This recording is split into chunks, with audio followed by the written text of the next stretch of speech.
If you didn't already know it, the Telluride has been a runaway success for Kia.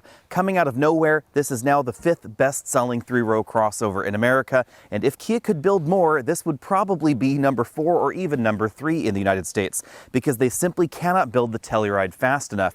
And that's really obvious when you take a look at resale values. This has one of the highest resale values in the United States. What has made the Telluride such a sales success in the United States, and what has changed for 2022? Let's take a look at that now.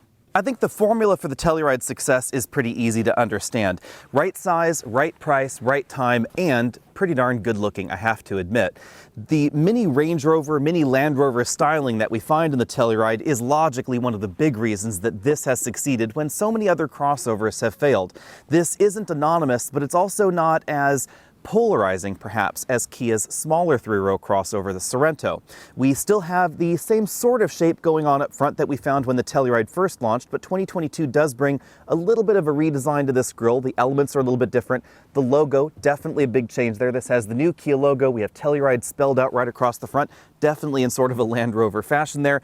Full LED headlights on the top-end trims. Lower-end trims do get halogen headlamps, but that helps keep the price tag low.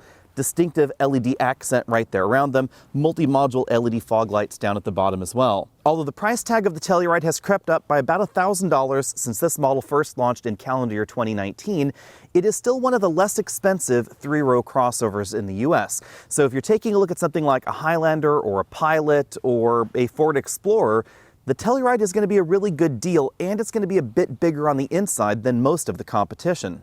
But bigger on the inside doesn't have to mean bigger on the outside. At 196.9 inches long, the Telluride slots right between the Highlander and the Ford Explorer in terms of its general dimensions. But it has more combined legroom on the inside than either of those options, and a really big cargo area in the back. A lot of that has to do with just very practical planning, and, of course, the very boxy profile that we have in the Telluride. That's another reason that people seem to gravitate toward this, is because it looks a little bit more like a luxury crossover than the Toyota Highlander. Again, definitely a bit of a Land Rover-y vibe going on with this fairly upright hood, boxy front end proportion, round wheel arches that give us definitely a bit more of a crossover rather than SUV vibe, but we do have black body cladding around. Now, since this is the top end trim, we do have black wheels, and that has to be the only thing that I'm still a little bit miffed about when it comes to the Telluride. We don't have different wheel options when you take a look at the top end trim. That's likely because the Telluride is selling so well right now that it doesn't matter what kind of options they produce for the vehicle, they seem to be selling. Personally, I would like it if you could get the top end trim with a wheel color other than black. Out back, there's a little bit less Land Rover going on than there is up front. We have LED tail lamp modules and then incandescent backup lights. You can see that the turn signal is a red element. Down at the bottom of the bumper, this model has the optional trailer hitch. This does bring with it a load leveling rear suspension, which is a really nice touch. And towing is 5,000 pounds, whether you get the front-wheel drive model or the all-wheel drive model, also an interesting twist.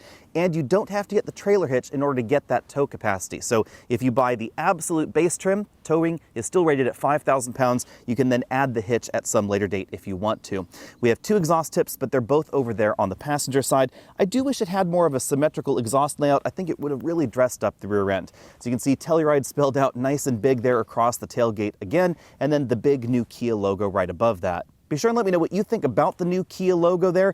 Obviously, if you didn't want the Kia logo on your Telluride, it's pretty easy to remove, and then all you'd have is just the Telluride logo all the way around. Let me know if that's something that you have either seen done or would do yourself if you were taking a look at a Telluride. Driver assistance tech and active safety features seem to be very important for three-row crossover shoppers, so Kia has sweetened the deal versus when the Telluride first came on the scene. This now has full speed range adaptive cruise control standard with autonomous emergency braking, pedestrian, cyclist detection, blind spot monitoring, blind spot collision intervention, their aggressive lane centering system that they call Highway Driving Assistant. And for people that find themselves frequently parallel parking or backing into tight areas, the rear parking sensors are standard. Now, if you want the front parking sensors, the 360-degree camera system, or the heads-up display, those are optional, and you'll basically only find that level of equipment on the very top-end trims. Although there are plenty of rumors swirling about an upcoming Telluride hybrid or plug-in hybrid, at the moment we don't have any of those options in America. We just have a 3.8-liter naturally aspirated V6. This may sound similar to engines that Kia and Hyundai have used in the past, but this is in fact a new 3.8-liter design.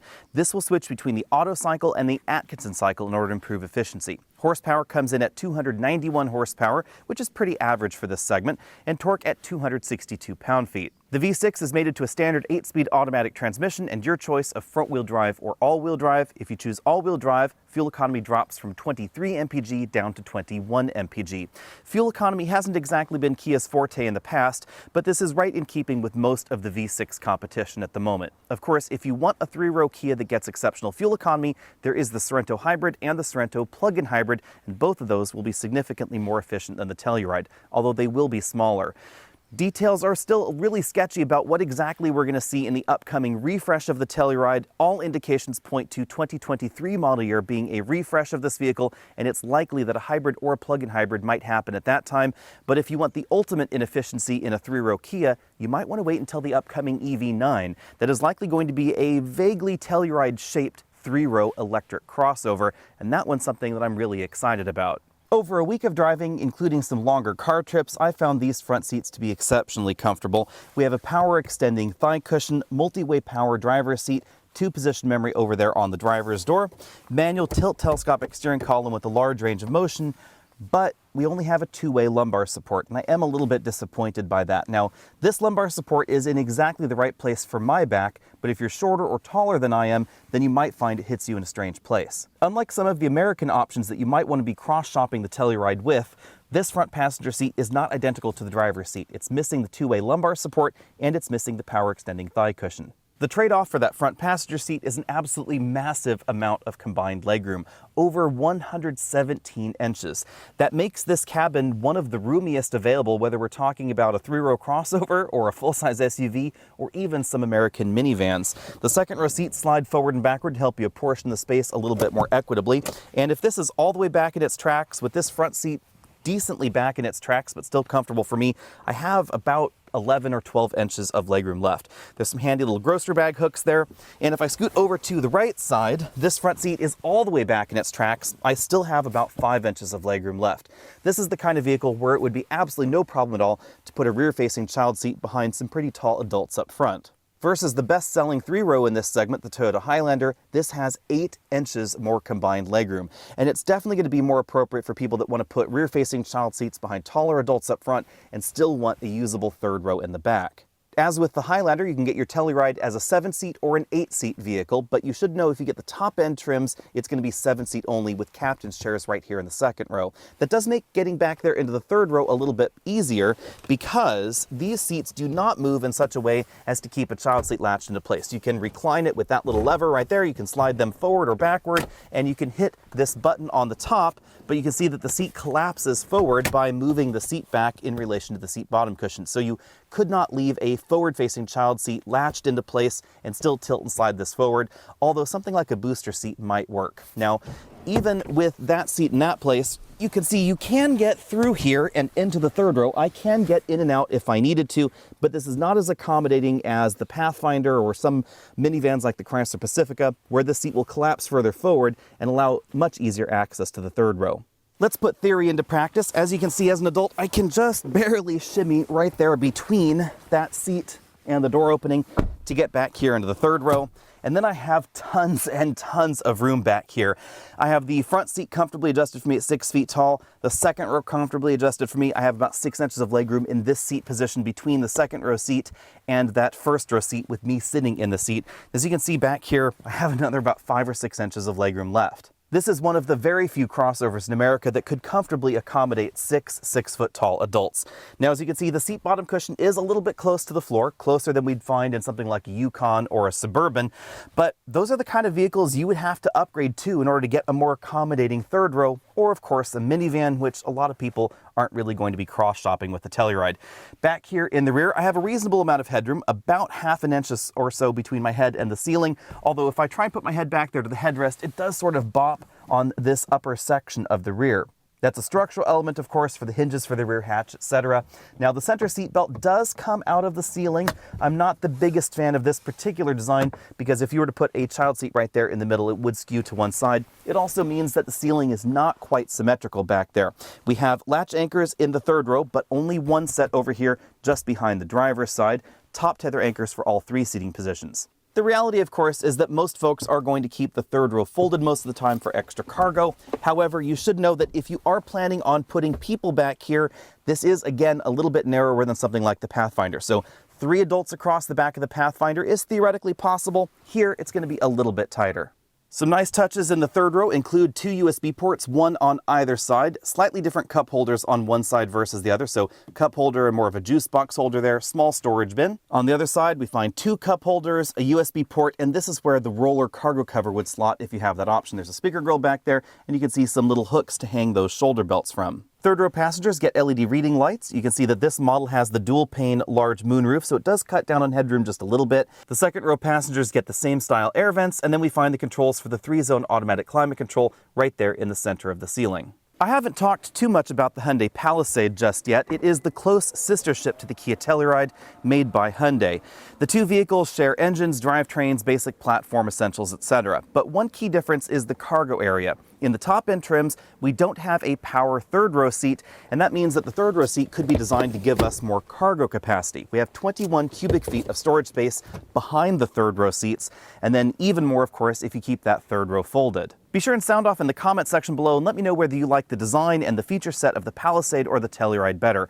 I have to say, although I like the idea of a power third row seat, I find manual third row seats to be more practical because you can simply move them faster. They're easy to stow, easy to unstow, much easier than waiting for that power passenger seat to lift and go down. And then the other benefit is that we have this huge cargo area right here under the load floor. Everything is a trade-off, and the lack of the power folding third row is the reason this cargo area is bigger than the one in the Palisade in the top-end trims. This load floor can be slotted into multiple positions. There's a little slot right there so that way you can keep it in this upright position, help divide your cargo a little bit, and you can slot it right there at the bottom of that cargo area so you can use everything for your taller luggage. In the corners, we find small slots. That's so you can store the roller cargo cover that is optional in the Telluride. Unlike the recently redesigned Nissan Pathfinder, this cargo area is not 48 inches wide. So if you want to put 4x sheet goods in the back of your Kia, you're going to need a Carnival. That also means that the third row bench in the Telluride is just a little bit narrower than in the Pathfinder because, as you can see right here, this is 43 inches between the wheel wells. As we look around the interior, keep in mind this is the top-end trim, so there are features like the imitation suede headlining and the dual-pane moonroof that you won't find on the base model. The sun visors are sliding design sun visors. You can see there's a pretty standard-sized pane for that moonroof just over the driver's head, and then we have a larger one that does not open right back there over the second row passengers' heads. Again, there's that little bump out right there for the rear seat climate controls. We have height-adjustable shoulder belts and height-adjustable headrests for the driver and front passenger. Rather interestingly, there's no fabric upholstery option in the Telluride. There's imitation leather, real leather, or an upgraded leather. This model has the upgraded leather upholstery. The first and second row seats are both heated and ventilated, so that's why we have perforations in the seat back and seat bottom cushion. You'll find the controls for the rear seat heating and ventilation on the rear doors. And for the driver and front passenger, they're integrated into the center console right around this handhold that definitely, again, has a very Land Rover-y vibe to it. But moving back to the front doors, you can see we have imitation wood trim right there on the upper portion of that door panel. Lots of soft touch materials, but also plenty of hard plastics down at the bottom of the door. The storage cubby in the front doors is a little bit smaller than some of the competition. You can see the upgraded Harman Kardon speaker grille right there. Moving over to the dashboard, lots of soft touch materials, an imitation soft touch stitched upper section of the dashboard, lots of this imitation wood grain, which I think is done really well. This is meant to imitate open pore, so it actually has kind of a rough texture to it, and I think it looks pretty believable, but it is, of course, not real wood. Down below, we have hard plastics lower, and then a pretty decently sized bin-style glove compartment. I was not able to fit a 10-inch tablet computer inside due to the dimensions, however.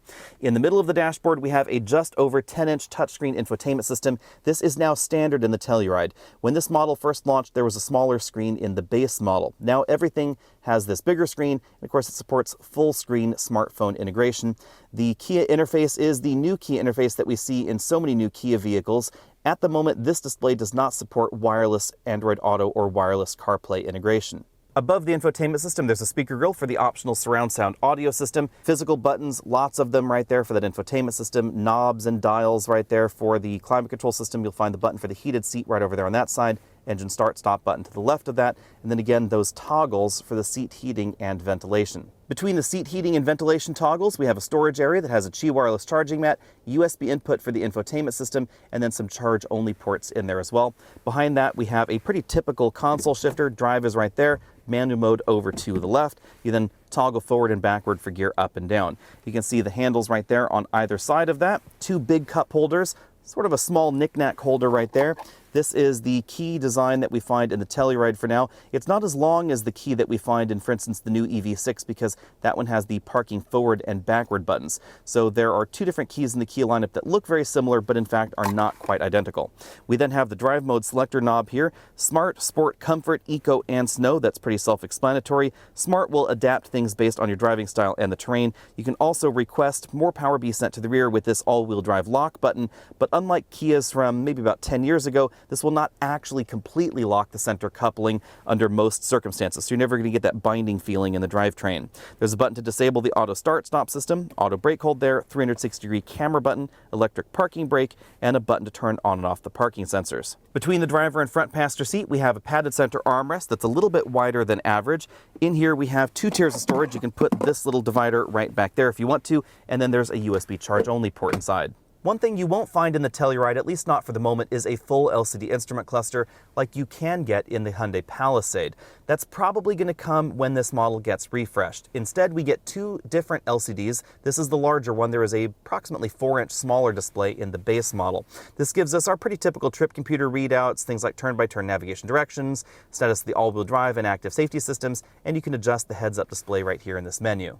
The steering wheel is a round 4-spoke design, and a nice touch, it's leather wrapped in all trims, including the base model. We have some pretty minor sport grips up top. Over here on this side, we have the controls for the infotainment system, volume up, down, track forward, backward mode, and then some dedicated phone buttons. On the right side of the steering wheel, we have the controls for the standard radar adaptive cruise control, as well as that multifunction LCD. Now, the airbag cover might look like it's stitched leather, but it's in fact hard plastic, just designed to look like stitched leather. It has the new Kia logo right there in the middle, of course. Since the engine, transmission, and tires are basically the same as the last time I drove the Telluride, the performance numbers are pretty similar. 0 to 60 happened in this model in 7.4 seconds. That is just a little bit slower than a Highlander, and 6 to 0 stopping took just 124 feet. That's a pretty decent score for a 3-row crossover. One thing that surprised me is that when Kia released the new Sorento, it got pretty wide tires, even though it's about a half step smaller than the Telluride. So if you're looking for the Kia vehicle with 3 rows and excellent handling ability, the Sorento is going to be a step beyond what we find in the Telluride. This is bigger, and it's definitely going to feel bigger. But because the Telluride is not as big as a Traverse and not as heavy as a decent number of options in this segment, especially something like the Grand Cherokee L or the Dodge Durango, this definitely drives smaller than those options. This really is only a little bit larger on the outside than a Highlander or a Pilot, and it drives very much like one out on the road, but on the inside you get the feeling of a much larger vehicle. As far as handling goes, I'm going to give this an A-. There could be a little bit more communication from the front tires. You'll definitely find that in the Explorer and the Mazda CX-9. This could handle just a little bit better. You'll find that in something like the Kia Sorento. Out on a rougher road like the gravel road that I'm on here, I think Kia has done an excellent job of balancing the needs for this suspension design. It is definitely a little bit more comfortable than some of the sportier options in this segment. It is a little bit more comfortable than the very top-end version of the Sorento, for instance, but it is perhaps a little bit more firm than something like the Toyota Highlander. So if you're looking for a well-balanced ride in terms of balance between handling and ride quality, I think this is an excellent option. But if you're looking for something that is just a little bit softer out on the road, you might want to look at the Highlander, although the difference is not going to be enormous. And keep in mind, I am driving the top-end version with the biggest wheels and the biggest tires on it. If you were to buy the base version of the Telluride, the ride quality is going to be a little bit better because we have a little bit more sidewall to help cushion the ride. As far as the score goes, I give ride quality an A, especially over deep potholes like that one right there. This suspension never becomes upset. Another area where the Telluride feels a little outsized compared to its peers is in cabin noise. I measured 69.5 decibels in here. This is as quiet as a BMW X5. It's really obvious when you're traveling higher speeds or on broken pavement that the cabin is much more isolated than the Highlander or the Pilot. Wind noise is especially well controlled because we do have sound isolating glass up front in every trim of Telluride. That's something that we don't find in most of the competition's base models. Bearing in mind that we now have a Highlander hybrid and a Sorento hybrid that you could cross-shop against the Telluride, I have to give fuel economy a B. This is substantially similar in terms of real-world fuel economy to a Highlander or a Pilot or a Traverse, etc. Definitely better than we find in the Jeep Grand Cherokee L. But you will find significantly higher fuel economy in the few hybrids that are available, especially the Highlander hybrid, which really has excellent fuel economy. Over a week of mixed driving, I've been averaging 22.5 mpg, which is 1.5 mpg above the EPA score. I definitely have to give Kia points for that, but 22.5 mpg is still well below the well over 30 mpg that you'll get in a Sorento hybrid or the Highlander hybrid, or if you get the Sorento, there's the option of the plug-in hybrid system that combines excellent fuel economy with about 30 miles of all-electric range. I suppose the counterpoint to that is that aside from the Highlander and the Sorento, none of the competition has a hybrid system available either, and most of them are going to be substantially similar to the fuel economy that we find in the Telluride. Out on the road, the Telluride delivers pretty much everything you could want in a roomy, family-friendly 3-row crossover. Towing capacity is pretty decent at 5,000 pounds, and thanks to the 8-speed automatic transmission and reasonable amount of torque, this does a good job towing. I also love the load leveling suspension, although you'll only find that in the upper end trims. That's really going to help out if you have a lot of passengers in the vehicle, a lot of cargo in the vehicle, or if you are towing that 5,000 pound maximum rate, because it's going to return the suspension to the mid-height, and it's going to really keep handling and performance right where you'd want it to be when you have those heavier loads on board. If you are planning on towing, I would strongly suggest choosing that option. Now, the one downside is that if you choose that option package, it's only available in the top 2 trims, so you are going to have to step up the option ladder there. As far as general driving dynamics go, the Telluride is very well balanced. This doesn't cut a corner quite as tightly as the Honda Pilot with its optional all-wheel drive system that does torque vector. This one does not, but this still has a solid feel to it. And I think this has a better feel in neutral handling situations than the Pilot or the Highlander, and this feels definitely more modern than the Pilot. The Pilot is getting pretty old. There doesn't seem to be a refresh in sight, so everything else about the Telluride simply feels more modern. And the active safety systems and driver assistance systems in this vehicle definitely have a level of polish that we do not see in that Pilot.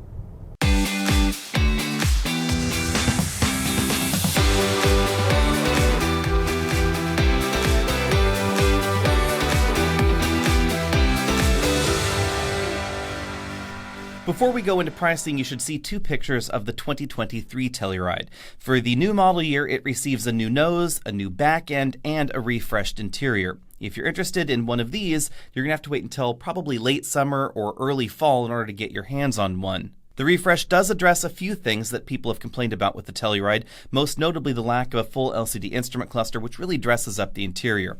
The mainline displays in the new dashboard have basically been borrowed out of the Kia EV6, and on the outside they've rounded things off a little bit, but definitely kept the Telluride look. At this point, I don't have any pricing for the 2023 model year, but I wouldn't be surprised if it ended up with a little bit of a price bump, so if you want to get your hands on the less expensive Telluride, you might want to act fast. Of course, less expensive does seem to be a relative term because there do seem to be some pretty healthy markups on a lot of Tellurides at dealers. That is definitely something to keep in mind. I would suggest if you are faced with that situation, shop around. There are definitely dealers out there that will sell you a Telluride for MSRP, and for MSRP, the Telluride is a shockingly good deal. The base model starts at $33,090. That is thousands of dollars less than most of the competition. So even if your local Kia dealer wants to charge you an extra $1,000 over MSRP, personally, I would be offended, and I would really try hard not to pay that extra $1,000. However, it is still going to be a pretty decent deal when compared against the mainline competition because the MSRP is relatively low. And surprisingly, it does not go as high as some of the competition. And that's even accounting for the fact that, as you can see on the chart on your screen, the top-end models do come with a reasonable amount of standard equipment. Now, you should know that, as I mentioned earlier, one flaw that I find with the top-end trim, you can't get any wheel color other than black. And I'm not the biggest fan of black wheels. With that out of the way, let's dive straight into the competition here. The first competitor obviously has to be the best seller in this segment, or I should say the best 3-row seller in this segment, the Toyota Highlander. Assuming you'd actually be able to get a base model Highlander or a base model Telluride for MSRP, the Telluride is going to be a really good deal. It's about $2,500 less than the Toyota and has a surprising amount of standard equipment.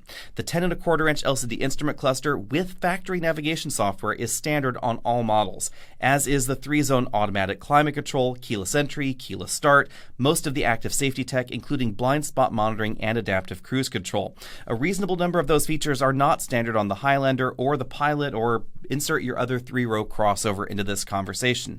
So one of the reasons the Telluride has been so hot is that it looks good and it comes with a ton of stuff on even the less expensive models. One thing to keep in mind with the Telluride is that the color palette is a little bit limited. There aren't very many bright colors going on in the Telluride's paint scheme, and if you're looking at the base LX trim, then the color palette is even more limited. But you could get yourself the next trim up and still be about the same price as a base Highlander, and then you'd have even more standard equipment.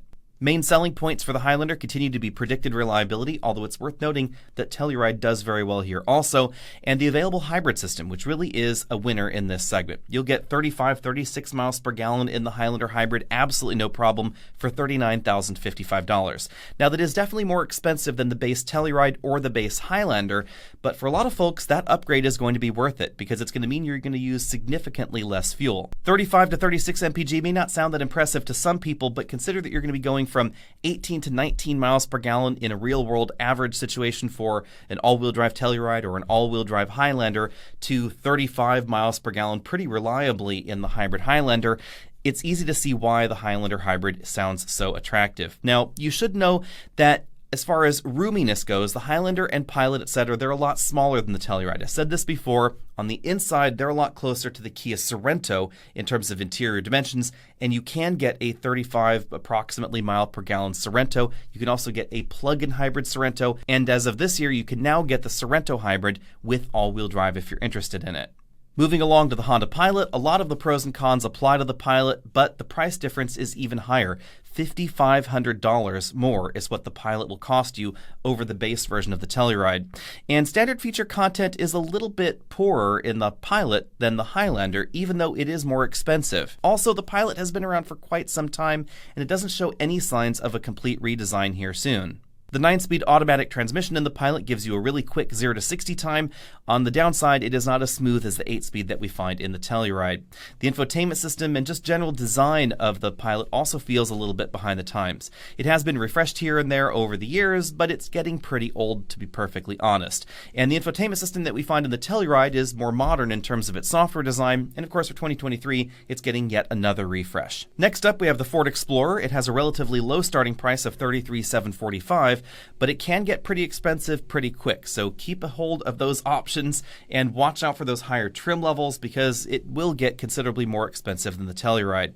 Now, on the other hand, the Explorer has a great engine lineup. You can get a 2.3-liter turbocharged 4-cylinder engine. This is one of my favorite base engines in this segment.